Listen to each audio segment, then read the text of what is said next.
Hello, and welcome back to our Scrum Study course on a guide to the Scrum body of knowledge. We have just finished learning about the value-based prioritization as a Scrum principle. In this section, we're going to learn what time boxing is and why it is so critical to the Scrum methodology. Scrum treats time as one of the most important constraints in managing a project. To address the constraints of time, Scrum uses a concept called time boxing, in which a certain amount of time is allocated for each process and activity in a Scrum project. This ensures that Scrum team members do not self-align too much or too little work for a particular period of time and do not expend their time and energy on work for which they have little clarity. Some of the advantages of time boxing are efficient development process, less overheads, high velocity for teams. Time boxing is utilized in many Scrum processes. For example, in the Conduct Daily Stand-Up process, the duration of the daily stand-up meeting is time boxed to 15 minutes. This gives everyone just enough time to give 3 pieces of critical information and no more. What have I done since the last meeting? What do I plan to do before the next meeting? And what impediments or obstacles, if any, am I currently facing? If a team knows they should be offering this and only this information, then the meeting is unlikely to run longer due to time-draining digressions.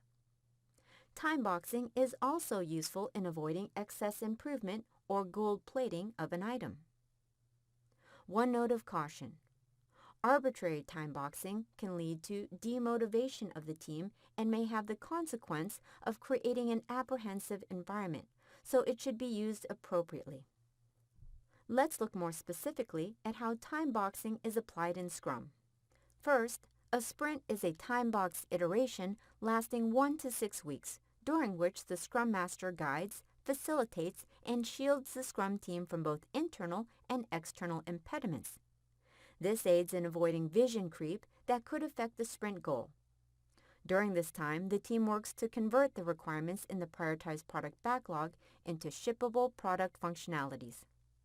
To get maximum benefits from a Scrum project, it is always recommended to keep the sprint time box to 4 weeks, unless there are projects with very stable requirements, where sprints can extend up to 6 weeks. Second, the daily stand-up meeting, which is time boxed to 15 minutes.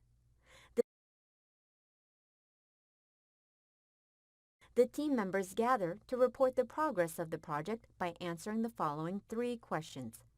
What have I done since the last meeting? What do I plan to do before the next meeting? And what impediments or obstacles, if any, am I currently facing?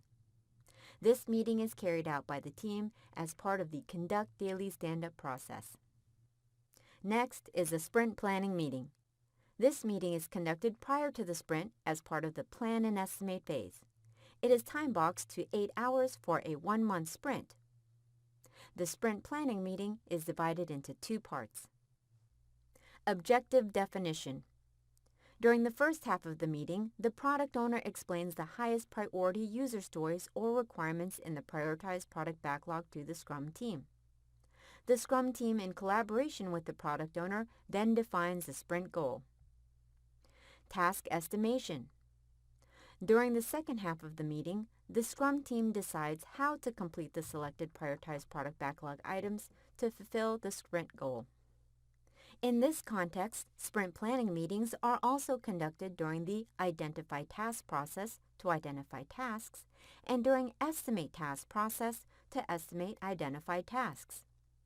While the sprint planning meeting is conducted before the sprint review meeting is conducted after the sprint. It is time-boxed to 4 hours for a 1-month sprint.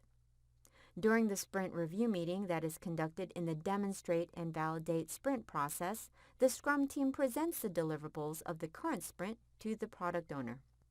The product owner reviews the product or product increment against the agreed-upon acceptance criteria and either accepts or rejects the completed user stories. Retrospect Sprint Meeting. The Retrospect Sprint Meeting is time-boxed to 4 hours for a 1-month sprint and is conducted as part of the Retrospect Sprint process.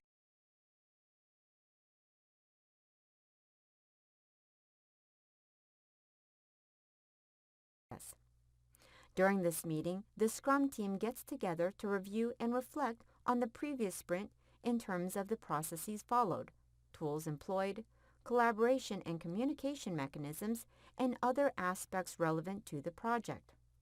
The team discusses what went well during the previous sprint and what did not go well, the goal being to learn and make improvements in the sprints that follow. Some improvement opportunities or best practices from this meeting could also be updated as part of the Scrum Guidance Body documents. This brings us to the end of our session on the Scrum principles of time boxing, and thank you for learning with us.